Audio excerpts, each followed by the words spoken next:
الحمد لله رب العالمين والعاقبة للمتقين والصلاة والسلام على سيد المرسلين أما بعد فأعوذ بالله من الشيطان الرجيم بسم الله الرحمن الرحيم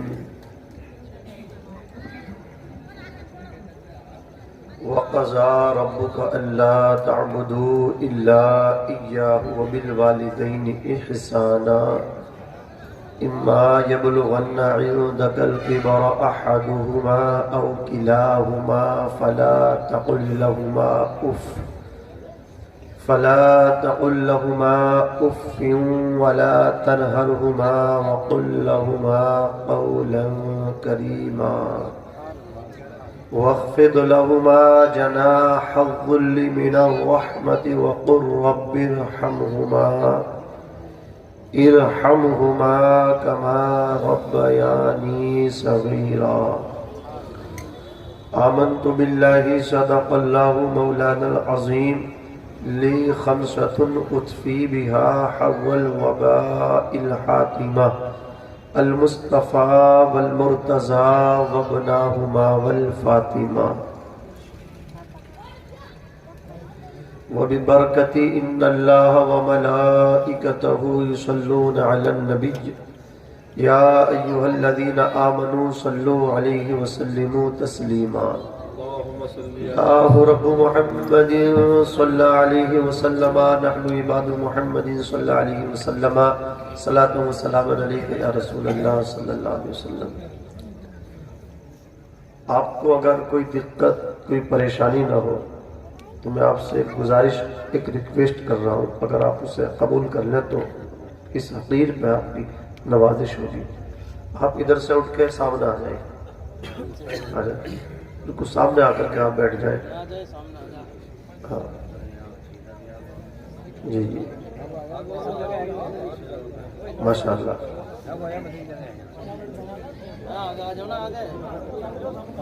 آگے تو ڈر لگتا ہے، علماء کے قریب آنے میں ڈر لگتا ہے، یہ پتہ نہیں ہے علماء سے قریب رہنے میں کتنے فائدے ہیں۔ پیدا ہو تو یہ کام آئے، شادی ہو تو یہ کام آئے، انتقال ہو تو یہ کام آئے، قبر میں رکھ دیا جائے تو یہ کام آئے، اور میدان محشر میں یہ کام آئیں گے۔ ایک لوٹا پانی کا وضو کے واسطے انہیں بھر کے دے دیا ہوگا تو وہ بھی کام کر جائے گا۔ آپ نے لوگوں کو بڑی چائے پلائی، بڑی پارٹی دی، دروگا جی نے فون کر دیا آدھا مٹن لیا تو آدھا ہی لا کے دے رہے ہیں، وہ کام نہیں آنے والا۔ کام اگر آپ انہیں ایک گلاس پانی محبت سے پلا دیں گے خلوص سے تو ممکن ہے یہی آپ کی شفاعت کا ذریعہ بن جائے۔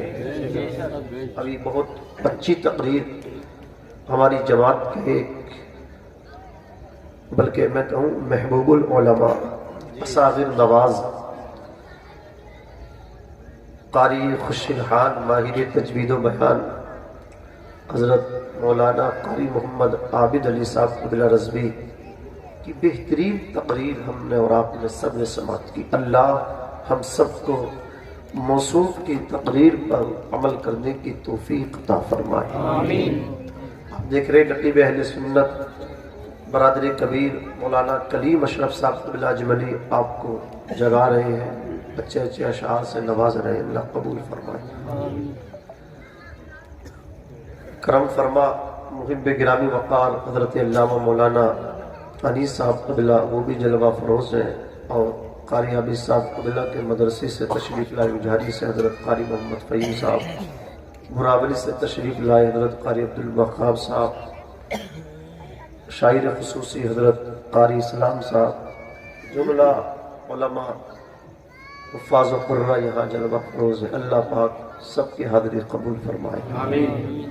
سب سے پہلے تو میں آپ کو یہ مبارکباد پیش کرتا ہوں، آپ نے حسن پور والوں یہ ثابت کیا ہے دین کا کام کرنے کے لیے بڑی بلڈنگ کی ضرورت نہیں ہے، بڑے دل کی ضرورت ہے۔ یہاں جتنے علماء آ رہے ہیں نا آپ کے جلسے میں تو پہلے یہ دیکھ رہے ہیں مدرسہ کدھر ہے۔ ہاں اللہ اکبر، کیونکہ مسجد کی بھی حالت نظر آ رہی ہے، کوئی لمبی چوڑی مسجد نہیں ہے، مختصر سی مسجد ہے، اللہ کا گھر ہے، اور اسی میں پھر مدرسہ بھی ہے۔ تو اس سے یہ ثابت کیا آپ نے، آپ کے امام صاحب حضرت قاری راحت علی صاحب کو ملا، جو آج کی محفل کا سہرا ان کے سر میں جاتا ہے، اللہ پاک قبول فرمائے۔ آپ نے یہ ثابت کیا ہے کہ دین کا کام کرنے کے لیے، اسلام کی تبلیغ کے لیے، مذہب اسلام کے فروغ کے لیے بڑی بلڈنگ کی ضرورت نہیں ہے، بڑے دل کی ضرورت ہے۔ یہ بچے یہاں پڑھتے ہیں، آپ ان کو کھانا کھلاتے ہیں، انہیں محبت سے دیکھتے ہیں، تو ایسا نہیں کہ یہ بچے آپ کو بھول جائیں گے۔ یہ جہاں بھی جائیں گے آپ کی اولاد آپ کو یاد رکھے یا نہ رکھے کوئی گارنٹی نہیں ہے، یہ ضرور یاد رکھیں گے۔ اولاد کا تو حال یہ ہے، ادھر ابا کو دفن کیا، ادھر آ کے اے سی والے کمرے میں بیٹھ گئے، سمجھ رہے ہیں؟ اب پیسے بٹنے کی بات چیت شروع ہو گئی، اور بخشوانے کے لیے فون کیا قاری راحت صاحب جلدی مدرسے میں بچے بھیجو، اور جا کر کے ابا کی قبر پہ بٹھا دیے۔ اور سب سے پہلے جو چیز ابا کی بانٹی گئی، گھر سے نکالی گئی، تو ابا کی چارپائی تھی، اسے نکالا۔ جو ان کے کپڑے تھے انہیں نکال دیا۔ پیسے سے ڈر نہیں لگتا، ابا کے کپڑوں سے ڈر لگتا۔ ابا کی جیب کے پیسے تھے، ان سے بھی تو ڈرنا چاہیے، انہیں بھی تو نکالنا چاہیے۔ ابا کی جیب کے پیسے نہیں نکالے، ان کی گھڑی نہیں نکالی، ان کے ہاتھ کی چاندی کی انگوٹھی نہیں نکالی، ان کا موبائل نہیں نکالا، ابا کے کپڑے فوراً بانٹ دیے، ابا کی چارپائی نکال دی۔ ڈر لگتا ہے کہ اس چارپائی پہ لیٹنے سے کہیں موت نہ آ جائے، جس چارپائی پہ ابا کو موت آئی ہے۔ ابا کے کپڑے پہننے تو ڈر لگتا ہے کہیں موت کے فرشتے ہمیں آ کر نہ پکڑ لیں۔ عزیزان ملت اسلام میں پوچھنا چاہتا ہوں، آپ کی اپنی اولاد آپ کے کپڑے نکال دی، آپ کی چارپائی نکال دی، اور وہ آپ کے جو دولت ہے اس پہ سانپ کی طرح بیٹھ گئے۔ عزیزان ملت اسلام، یہ ہاتھ اٹھا کے آپ کو بخشش کے لیے جس نے دعا کی ہے، تو وہ یہی بچے ہیں مدرسے میں پڑھنے والے جن کو آپ کھانا کھلاتے ہیں۔ اللہ اکبر کبیرہ، سوچے تو صحیح۔ آپ اس چیز کو بالکل دماغ سے نکال دیں کہ یہ بچے ہمیں پہچانیں گے نہیں، پہچانیں گے۔ قاری عابد صاحب، میری ملاقات ہوئی ایک ایسے اسلامک اسکالر اور ایک ایسے ذمہ دار مدرس سے کہ جن کی سیلری منتھلی 70 سے 75,000 روپے ہے، ٹیچر ہے، درس نظامی پڑھاتے ہیں۔ وہ کہنے لگے کہ واقعی مدرسے میں پڑھنے والے بچے اور جو ان کو کھانا کھلاتے ہیں وہ بڑے خوش نصیب ہوتے ہیں۔ بولے میں کبھی رام نگر میں پڑھا کرتا تھا، اور جو مجھے کھانا کھلاتا تھا وہ رکشہ چلاتا تھا۔ آج میں 70 سے 75,000 روپے تو مجھے سیلری ماہانہ ملتی ہے، اس کے بعد بھی جب بھی مجھے دعا کا موقع ملتا ہے تو میں اس رکشے والے کے لیے دعا ضرور کرتا ہوں، اے اللہ تو اسے سلامت رکھنا جس نے مجھے کھانا کھلایا تھا، اگر انتقال ہو گیا تو مولا اس کی بخشش فرمانا۔ یہ ہیں مدرسے کے بچے جنہیں آپ محبت سے دیکھتے ہو۔ اس لیے میں تو آپ سے گزارش کروں گا کہ 4 بیٹے آپ کے ہیں تو 5واں بیٹا مدرسے میں آ کر کے لیجئے، پھر اس کی آپ حفاظت کیجئے، اس کے آپ اخراجات اٹھائیے، اس کے خرچوں کو آپ برداشت کیجئے۔ آقا فرماتے ہیں سب سے اچھا گھر وہ ہے جس میں کوئی یتیم رہتا ہو اور اس یتیم کے ساتھ حسن سلوک کیا جاتا ہو، سب سے اچھا گھر ہے وہ۔ عزیزان ملت اسلامیہ، تو اللہ پاک اس جلسے کو قبول فرمائے، اس مدرسے کو قبول فرمائے۔ اور خوشی کی بات یہ قاری راحت صاحب نے جو ایک بچے کی یہاں سے دستار بندی ہے، ایک بچے کی، اور وہ جو بچہ ہے حافظ قرآن ہے، وہ مقامی بچہ ہے، وہ یہیں کا ہے، سبحان اللہ۔ ہاں یہ بڑی بات ہے۔ اللہ رب العزت اس کے والدین کو سلامت رکھے، اس بچے سے جو پیار کرتے ہیں ان سب کو سلامت رکھے۔ یقین جانے آپ کا بھائی کمشنر بن جائے، بڑا ادھیکاری بن جائے، بڑی پوسٹ پہ پہنچ جائے، اور آپ کو کہا جائے ان کے بھائی ہیں، تو آپ کو وہ سکون نہیں ملتا۔ لیکن جب کہا جاتا ہے کہ یہ حافظ قرآن کا بھائی ہے تو دل فخر سے چوڑا ہو جاتا ہے، یہ قاری قرآن کا بھائی ہے، یہ قاری عابد علی صاحب کے بھائی ہے، یہ قاری کلیم اشرف اجملی کے بھائی ہے، یہ مولانا انیس صاحب کے بھائی ہے، یہ قاری فہیم کے بھائی ہے، یہ قاری راحت صاحب، قاری عبدالوہاب صاحب، یہ ان علماء کے بھائی ہیں، تو فخر سے سینہ چوڑا ہوتا، بولو ہوتا کہ نہیں ہوتا ہے؟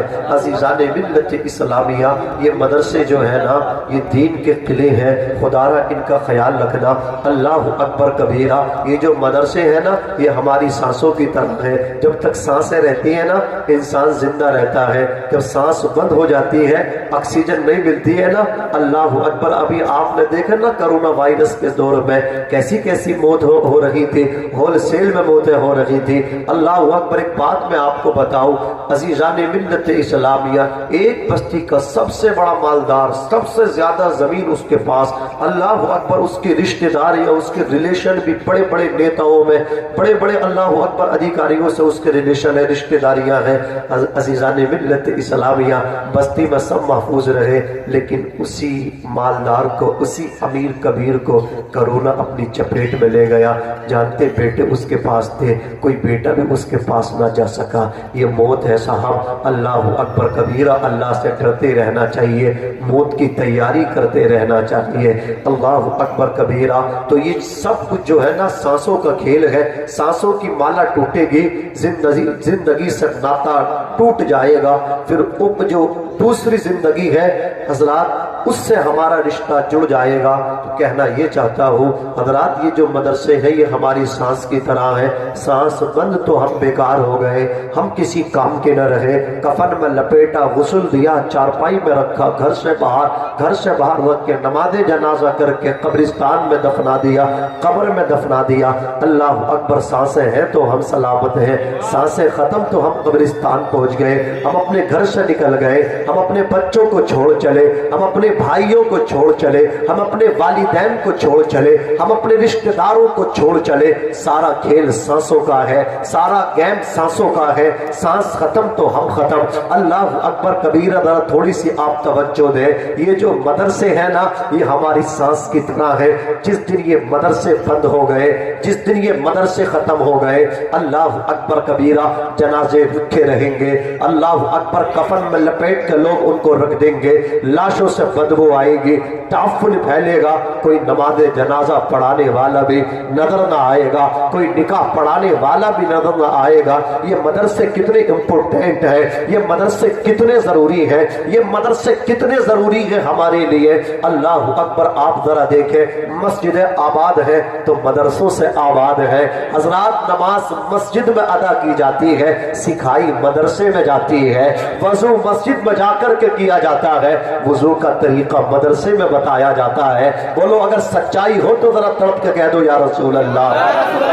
تو میں آپ سے کہنا چاہتا ہوں مدرسے بہت ضروری ہیں، مدرسوں کا خیال رکھنا۔ یہ مدرسہ صرف مدرسہ نہیں، یہ چشمہ فیض مصطفیٰ ہے۔ اپنے خالی کٹورے بھر لو، اپنے خالی کاسے بھر لو، اللہ اکبر۔ اگر پتہ چل جائے کہ مدرسے میں پڑھانے کی کتنی برکتیں ہیں، یہ کتنی فضیلتیں ہیں، اگر لوگوں کو پتہ چل جائے، 4 بیٹے ہیں، چاروں کو لا کے مدرسے میں ڈال لے گا، کسی کے پاس 5 بیٹے ہیں تو کسی کو انگلش میڈیم میں نہیں لے جائے گا، مدرسے میں لا کے ڈال دے گا، انگلش میڈیم میں بعد میں لے جانا۔ کیا وجہ ہے؟ ڈاکٹر اقبال، جن کو اللہ اکبر سب جانتے ہیں، پورا بر صغیر ان کو جانتا پہچانتا ہے، یونیورسٹی میں پڑھنے والے طلبہ ان کو پہچانتے ہیں، بڑے بڑے اسکول اور کالج میں پڑھنے والے طلبہ ان کو جانتے ہیں، ہم بھی جانتے ہیں، اغیار بھی ان کو جانتے ہیں۔ میں سفر کر رہا تھا کرناٹک کے لیے، کئی سال کی بات ہو گئی، جس بگی میں تھا اسی کوچ میں ایک آرمی کا جوان تھا،